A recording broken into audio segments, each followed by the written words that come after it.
welcome to this video today. And today this video is going to be not the best topic in the world, but it is something that is becoming more and more common, sadly. So I thought I would just share my experience about this with you. So today's video we're going to talk about suicide and depression and mental health. And obviously in the news at the moment it's quite big because a local celebrity in the UK has committed suicide, and it is such a huge subject, and unless you have been in that person's shoes, or unless you have suffered with depression, or unless you have had those thoughts of suicide, you really cannot comprehend what that person is going through. And I wanted to share my experience from two perspectives. So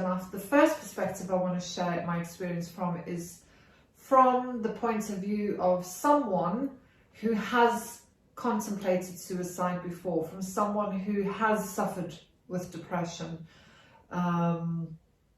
So many years ago I was ill, and that led on to depression. And at the time I didn't know I had depression. I can't even say I hated life, because the feelings weren't like that. It was just I was really tired of living, and the struggle of living, and just like getting out of bed was really hard. And at the time, the reason why I went to the doctor was because at night time, while I was sleeping, I would scratch my legs to the point where they would bleed. So that is actually why I went to the doctor. And she instantly diagnosed depression, and then I went on to medication and stuff. But prior to me going on to medication, I had thoughts of suicide. I was living in a small town because I had moved from South Africa to England. Didn't have any friends. I had no one to talk to. I had no family. I had absolutely no one. So I had no support network around me or anything like that. And I was living in a really crummy flat. It was horrible. I had the worst job, and the job itself didn't help my mental health either. And there were many days where I woke up thinking, today's going to be the day. And I knew exactly how I intended on committing suicide. I knew exactly what I was going to do and stuff. And there was only one thing that stopped me from doing that. When I think of it now, I think, what a stupid thing, but it worked. So is that I had a bank loan when I first came to England. Well, it wasn't when I first came, a few years later. I had a bank loan, and I thought that my parents, if I killed myself, my parents who live in South Africa, who are retired, who certainly didn't have that kind of money, would have to pay the bank loan back if I committed suicide. And that's the only thing that stopped me from, I was going to jump in front of a train. So that was the only thing that stopped me. And like I said, I look back now and I think, had I known any better. And you know what, it's like I said, unless you've been down that road where, and I just remember crying every single day in my bed, forcing myself to have to get up and go to work, putting on this brave face just to try and get through the day, and then coming home, getting straight back into bed, not eating because I didn't have any, I was on my own, I wasn't married or anything. And that went on for months and months and months and months, until I'd gone to the doctor. And then I went on to medication for about 4 months, and then again, I didn't know that you shouldn't just come off medication, so I just stopped taking my tablets because I felt better. And then I did have bouts of depression again after that, like episodes, but I didn't want to go back on medication. I wanted to find another way of dealing with it. And then that is kind of a part of how I've come into, being interested in Pilates and yoga and stuff, but that's another story. So that is one aspect of the suicide, is from someone who actually comes from that place of wanting to do it. And the other point of view that I come across is, I used to be a police officer, and you know, I had to go and deal with quite a lot of suicides, and some of them were expected suicides, some of them were old people committing suicide, and the youngest I had was a 15-year-old boy who committed suicide because he thought his skin wasn't white enough. And it's like, really, what kind of world do we live in where a child has those feelings? You know, what are the things that are said to them at school for him to even think that? So, you know, and that is one of the reasons, or that is the reason I left the police, because I just could not cope with the world that we live in like that. And I may start crying. You know, and how we've let this child down through, whether it was social media, I don't know the background, whether it was things that were going on in his school, I don't know. But it's like, what kind of world do we live in? And the media has such a huge part to play in this kind of stuff. And I talk about that celebrity, and I think in my worst days, where I was really struggling to not jump in front of a train or not overdose with pills or whatever, and I can only imagine what her life was like, having the media on top of all the other shit that she had to deal with. So for me, it's just like, you know, the media has got such a huge responsibility. If you were going to badger these people and badger celebrities and royalties and all this, at some point they've got to start taking responsibility for the harassment and the bullying. You know, for most people, if someone tells you you're a bitch on Facebook or something, we get upset. So can you imagine that a million times worse with it on Twitter and Instagram, all the social media? So, but for families, you know, to have to tell someone that I've just found your child dead, you know, it was so traumatic that I landed up with PTSD, and I went off work and then decided not to go back to the police.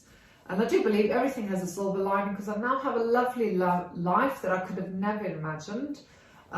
It wasn't brilliant at the time, but we've worked hard to build a studio and all that kind of stuff. But for people with depression and with suicide, it's number one, you've got to go and get help. And I know it's not that easy to pick up the phone for Samaritans, and it's not that easy to make an appointment with a doctor, especially because depression is thrown around. Oh, I'm depressed today, when actually you're just feeling a little bit upset. There's a huge difference between depression and I just feel down in the dumps today. So I do think it's just become so, oh, I've got depression, and it's not taken as seriously as it should be taken. But the first thing is go and find someone to talk to, whether that is a friend, whether that's a relative, whether that's a doctor, a counsellor, whoever. If I found a doctor when I had no family and friends, then there's definitely someone that you can talk to. Even if you don't want to go and see your normal doctor, go and see another doctor. And the second thing is, you know, I believe that medication is there for a reason, but I don't believe it's there for us to rely on for the rest of our lives. We need to find other coping mechanisms. But it's, you've got to get to the root of why you have depression in the first place. So my depression came from the fact that I was on my own. I had been sick, I had tuberculosis, and I had no one to, you know, help me through getting better. And I suppose being away from family, I had actually, prior to the TB, I had been in hospital with pneumonia for 2 weeks and a collapsed lung, blah, blah, blah, blah. And so there was a series of events that caused me to have depression. Some people have chemical imbalances in their brain that medication can help with. And it's not that you're going to take the pill and you're going to feel like you're standing on top of the world. It doesn't work like that. It takes a few weeks to get into your system, and it doesn't really cure you. It just helps you cope.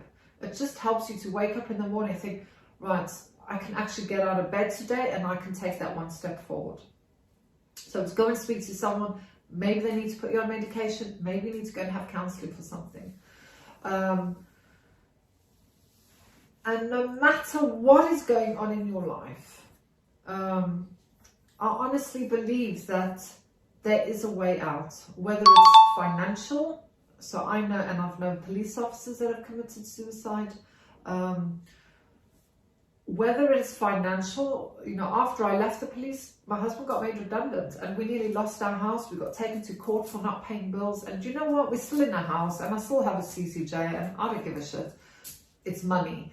But I know when you're on the verge of losing your house, it does feel like it's the end of the world.